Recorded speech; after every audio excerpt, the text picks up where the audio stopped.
வணக்கம் நண்பர்களே, இது ஒரு வாழ்க்கை அப்டேட் தான். சும்மா இருக்கும் போதெல்லாம் அந்த பிரச்சனை இல்லை. ஒரு 20 டேஸ் சேலஞ்ச் பண்ண போறேன்னு சொன்னேன். அதுக்குள்ள 1008 பிரச்சனை. நல்லா தூங்கிட்டு இருந்தேன். அயன் பண்றங்க பேர்ல எங்க அப்பா என்ன எழுப்பி விட்டாரு சீக்கிரமே. அப்புறம் போயிட்டு குளிச்சு முடிச்சுட்டு ஆஃபீஸ் கிளம்பிட்டேன் நண்பர்களே. ஒரு லைட்டா பசிக்கிற மாதிரி இருந்துச்சு. அதுக்காக ஒரு 3 இட்லியை சாப்பிட்டு நண்பர்களே, நாலுல இருந்து உங்களுக்கு இந்த 20 டேஸ் சேலஞ்ச் கண்டினியூவா வந்துடும். ஏன்னா எடிட் பண்றது எனக்கு டைம் இல்லாதனால அது கொஞ்சம் டிலே ஆகுது. கொஞ்சம் அட்ஜஸ்ட் கரும். ஆஃபீஸ் வந்து இன்னைக்கு எங்கேயும் போக கூடாது, ஒழுங்கா வேலையை பார்க்கணும்னு இருந்தேன். ஆனா வந்து மண்டேகளே கூட்டு போயிட்டாங்க. அங்க ஒரு வாட்டர்மெலன் ஜூஸை குடிச்சிட்டு அப்படியே வந்தா மணி சாயங்காலம் 6. பாத்தீங்களா எவ்வளவு கஷ்டமா இருக்குன்னு. இடையில வீடியோ எடுக்க முடியல, அவ்வளவு கஷ்டமா இருக்கு. எவ்வளவு மல்டி டாஸ்கிங் ஏதோ ஒரு விஷயத்துல ஏதோ ஒன்று ஸ்கிப் ஆயிருது. நண்பர்களே, நம்ம பேஜுக்கு யாரும் புதுசா வந்தா நம்மள ஒரு ஃபாலோ பண்ணீங்க. அதே மாதிரி யூடியூப்ல யாரும் புதுசா பார்த்தீங்கன்னா நம்மள ஒரு சப்ஸ்கிரைப் பண்ணீங்க. அப்புறம் நம்ம நண்பரை பார்த்தேன், வண்டியில ஏறு கொஞ்சம் பக்கத்துல போயிட்டு வரலான்னு அவர் வண்டியில அள்ளி போட்டு 9 தூரமா வண்டியில தான் போயிட்டு இருந்தோம். யோ பக்கத்துல கூட்டு போறேன்னு திருப்பூரே சுத்தி காமிச்சிட்டு இருக்கேன்னு தலைவர் பயந்துட்டாரு. ஒயிட் லேபிள் பர்ச்சேஸ் பண்ண வேண்டியிருந்துச்சு, அதுக்காக அங்க வந்துட்டேன். நான் ஏன் இப்படி வீடியோ கண்டென்ட் எடுக்கிறேன்னா சிம்பிள் தான். எல்லாரும் சொல்லுவீங்களா எல்லா இன்டர்வியூ அட்டென்ட் பண்ணு கண்டிப்பா ஏதோ ஒன்று கிடைக்கும் அப்படின்னு. அது மாதிரி தான் இதுவும். இந்த மாதிரி நான் கண்டென்ட் எடுக்கிறனால எனக்குள்ளேயே சில ஹேபிட்ஸ்லாம் நிறைய உருவாக்கிக்கிறேன், நிறைய மாத்திக்கிறேன். அதனால எனக்கு வந்து இது உண்மையிலேயே வந்து பெனிஃபிட்டா தான் இருக்குது. ரொம்ப பேசி மொக்க போறேன்னு நினைக்கிறேன். அப்புறம் பானிபுரி சாப்பிட்டு இப்ப நம்ம நண்பர் இருவரையும் பார்த்துட்டு ஒரு சந்திப்பை போட்டு ஆஃபீஸ்ல கொரியர் அனுப்புற வேலை ஒன்று இருந்துச்சு, அதை அனுப்பிச்சிட்டு இருக்கிறேன். டைம் பார்த்தீங்கன்னா நைட் 9:30 10 மணிக்குள்ள அந்த கொரியர் அனுப்பணும். இது பார்த்தீங்கன்னா இங்கேருந்து 7 கிலோமீட்டர் தள்ளி போய் கொடுக்கணும் இந்த குளூர்ல. நண்பர்களே,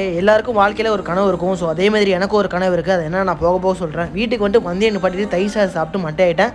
கடினமா இருங்கள்.